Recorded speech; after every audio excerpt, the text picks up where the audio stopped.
In this video, we are going to fix Windows speech recognition doesn't work. So just go to your search menu and then just type in settings. After that, just go ahead and click on open. Now, after you click on open, just go to accessibility and then just scroll down.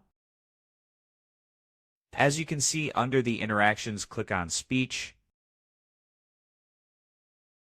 And here you can see voice access if you don't have it available up there. You can find it under voice typing.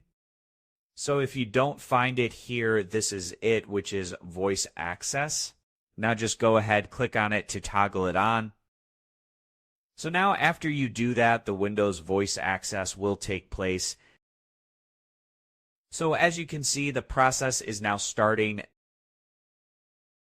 So if you want to continue, just click on yes, continue, and then give it a moment to start.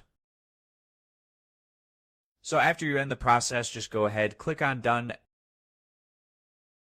In my case, I am just going to cancel it right now because I don't need it. So this was an easy and quick process video. As always, thank you for watching.